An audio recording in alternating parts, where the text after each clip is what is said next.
যে মাঝে মধ্যে ফোন টোন দিও। 2010 সালে একটা বিয়ে করেছিলাম পারিবারিকভাবে। ওরা একটু প্রভাবশালী। আমাদের সম্পর্কটা চলাকালীন আমাদের ভিতরে অনেক সমস্যা দেখা দেয়। গায়ে হাত তুলেছি, সেটা মিথ্যে বলবো না, অবশ্যই তুলেছি। এই ঝামেলার পরিপ্রেক্ষিতে দেখা যাচ্ছে যে ওদের বাসা থেকে আমাকে অনেক হুমকি ধামকি দিত, এমনকি আমাকে মারতেও আসে বাড়িতে। আমি মেয়েদের সাথে কথা বলতাম, এটা সত্য কথা। হঠাৎ একদিন আমি অন্য মেয়েদের সাথে কথা বলতেন? জি। ঈদের আগে রাত তখন 1টা থেকে 1:30 বাজে।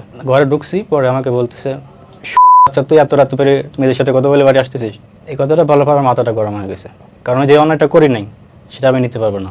পরে ওই দিন মারছিলাম, মারার পরে শুয়ে আসি, তখন ভোর 6টা বাজে। ওর ভাই ছিল, নক করলো, আমি দরজা খুললাম, আমাকে ধরলো, ধরে নিয়ে চলে যাচ্ছে বাসা থেকে, আপনার বাসা থেকে। তো জিজ্ঞেস করলো যে সমস্যাটা কি। আমি তখন মিথ্যা বলিনি, বলছিলাম এই সমস্যা ছিল যার কারণে এটা হয়েছে। তো আমাকে বললো যে কী চাও, এখন কি তুমি বউ রাখবা নাকি। তা আমি বললাম আমাকে একটু সময় দিতে হবে। তো ওখান থেকে মীমাংসাটা হইলো না, ও চলে গেল ওদের বাসায়, আমি চলে আসলাম আমাদের বাসায়, যে এই পর্যায়ে থাক, পরবর্তীতে একটা ডিসিশন নেওয়া যাবে কী হয়। আমি ঢাকা চলে আসবো, আমার একটা তখন মেয়ে ছিল, মেয়ের বয়স 3 বছর। আমি আমার ছোটো বোনকে বললাম যে নিয়ে আমি একটু দেখে চলে যাবো। আমার ছোটো বোন গিয়ে নিয়ে আসলো, এক রাত রাখছিলাম আমি। পরে সকালে ঘুম থেকে উঠে দিকে চলে আসছে আমাদের বাসায় আর ওয়াইফ। তখন দিকে থেকে গেল, কিন্তু আমার মনের ভিতরে যে একটা ক্ষোভ ছিল, এই ক্ষোভটা আমি বের করতে পারিনি। সংসার করেছি ওদের সাথে, কিন্তু আমি কখনো চিন্তা ভাবনা করি নাই যে আমি ওকে নিয়ে সংসার করব। এর ভিতরে 2019 সালের দিকে কোনো একভাবে একটা মেয়ের সাথে পরিচয় হয় আপনার? জি। তখন আপনার বউ কিছু জানে না আপনি যে এভাবে? না, এটা জানেন। বউ কিছুই জানে না? ওকে, তারপর? ওর সাথে কথা বলার পরে ধরেন আমার ওর প্রতি একটা ফিলিংস কাজ করতে লাগলো, যে একটা মায়া আর কি। আমরা রিলেশন কন্টিনিউ করেছি, এমন কোনো কথা নেই শেয়ার করিনি, কিন্তু আমি কখনো আমার ওয়াইফের কথা বলিনি, যে ওয়াইফটা আমার প্রথম ওয়াইফ যেটা। তারপরে আমি ওর প্রতি এমন একটা মায়ায় পড়ে গেলাম, আমার সাথে কন্টিনিউ চলাকালীনও ধরেন অন্য জায়গায় কথা বলতো। ওর এমন একটা অবস্থা যে ওর কথা বলার সময়টা কাটাতে হবে, কিন্তু কাকে মন থেকে কোনো ভালোবাসে নেই। হয়তো বা আমার একটা ইচ্ছা ছিল যে ওকে বিয়ে আমি করবো যেভাবে হোক। আপনার সংসার তো চলছে প্যারালালি? হ্যাঁ, সংসার চলতেছে, টাকা পয়সা দিচ্ছি, চলতেছে, সব চলছে, কিন্তু মন পড়ে আছে। হ্যাঁ, মন এখানে পড়ে আছে। এর মধ্যে আমি দেখা করতে গেলাম, সব দেখা সাক্ষাৎ হলো, ফাইনালি ধরেন যে আমাদের বিয়ে করে ঢাকাতে আসলাম। আমার ছোট ওয়াইফের সঙ্গে সংসার আমার ভালোই চলতেছিল। 1 মাসের মাথায় জানার পরে আমার ওয়াইফ আছে, এই প্রথম জানলো? হ্যাঁ। ওকে। আমার দিকে তাকায় কান্না করতেছে, আমিও ওর দিকে এইভাবে মায়ার নজরে তাকায় রয়েছি। আমাকে দেখে হয়তো ওর একটু মায়া লাগছিল।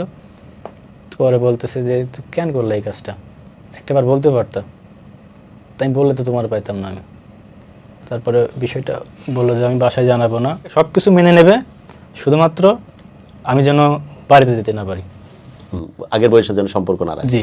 আর বহুদিন ধরে আপনার বউ থাকে গ্রামের বাসায়, আর আপনি ব্যাচেলার হিসাবে থাকেন এখানে? না, আমি ঢাকায় বাসায় নিয়ে থাকতাম।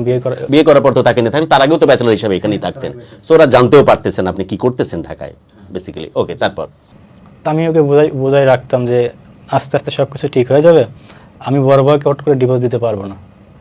তো আমি ভাবছি যে এইভাবে যদি চলে যায় তাহলে আমার আর ঝামেলা করতে হচ্ছে না। এটা আমার ইচ্ছে ছিল, যেটা সত্য কথা। আমি এটা ওকে বুঝতে দিতাম না, সংসার আমার ভালোই চলতেছিল। মাঝে মধ্যে ছেলেদের সাথে কথা বলতো, আমি জানতাম, ফোন ভাঙছি, ওরে মারছি, এরকম ঘটনা। দ্বিতীয় বউয়ের সাথে? জি। একদিন হঠাৎ করে বাসায় আসলাম, ফোনটা এরকম সিলেক্ট করে কেটে দিয়ে রাখছি।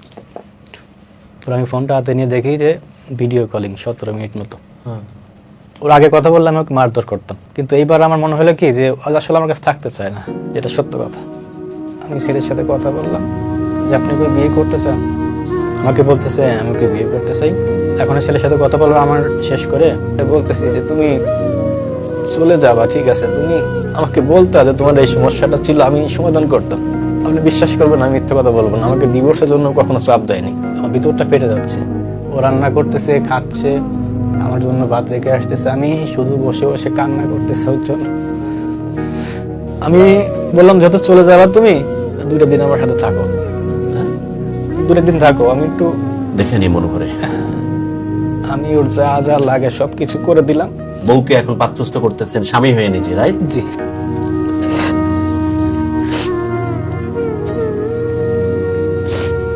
মানুষ দেখতে এসেছিলাম হবে এমন জনমান, মানুষের যেরকম রূপ আছে আমার জানা ছিল। ও চলে যাবে, ও যা যা করতেছে প্রত্যেকটা স্মৃতি আমার মনে পড়তেছে, যে অর্থাৎ মানুষটা থাকবে না আমার সাথে।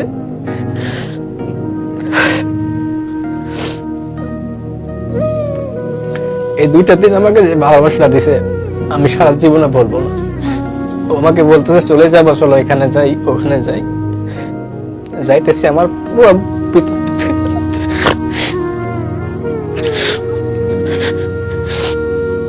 টিকিটের কাউন্টারে ওখানে গিয়ে টিকিট নিয়ে আসলাম একটা ওর জন্য। 1 রাত আছে আমার কাছে। আমি এই রাতে শুয়ে আমার ভিতরে যন্ত্রণাটা বলতে পারতেছি না, ওকে যে ও চলে গেলে আমি কিভাবে থাকবো। আমি সিগারেটের আগুন দিয়ে হাত পুড়ছি এভাবে বসে বসে ওখানে দেখতেছে। তো আমাকে বলতেছে মলম দিয়ে দিই। আমি বললাম না, আমার ভিতরের যে কষ্ট এটা এর থেকে বেশি না। ও কান্না করলো। যাওয়ার আগের দিন রাতে ছেলের সাথে আমি কথা বলেছি যে যেহেতু ওর কাছে আমি তোমাকে দিব, আমি ওকে একটা কথা বলতে চাই, যদি জীবনে কখনো ওকে অখুশি করো তাহলে কিন্তু এটা আমি সহ্য করতে পারবো না। সকালে উঠে আমি জানি যে রাস্তায় বের হলে ওর দিকে তাকাইলে আমি কান্না করবো। আমি একটা কালো সানগ্লাস ছিল চোখে দিলাম, বাড়িতে তুলে দিলাম, দিয়ে বলছে কি যে মাঝে মধ্যে ফোন টোন দিও, খোঁজ খবর নিও। আমাকে বলতেছে ঠিক আছে দিব না। এই কথাটা শোনার পরে আমার ভিতর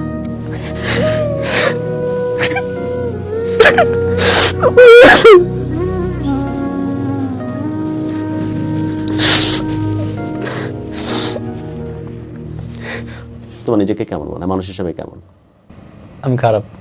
পারিবারিকভাবে যখন 2 পরিবারের সম্মতিতে বিয়ে হলো, তখন কিন্তু যে কোনো একটা ছোট ঘটনাকে বা বড় ঘটনাকে এতটুকু স্যাক্রিফাইস করার সুযোগ হয়নি। তখন কিন্তু বউ এবং তাদের ঔরসে জন্ম নেওয়ার সবচাইতে প্রিয়তম যে সন্তান, তাদেরকে পর করতেও কিন্তু এতটুকু দ্বিধান্বিত হয়নি, বা তাদেরকে ভুলে থাকাটাও কোনো রকমভাবে কোনো সমস্যা হয়নি। এমন ঘটনাও ঘটতে পারে, এমনভাবেও মানুষ জীবনকে দেখতে পারে, এমনও কারো দর্শন বা ফিলোসফি হতে পারে। আসলে কথা খুঁজে পাচ্ছি না, তাই অসম্ভব অবাক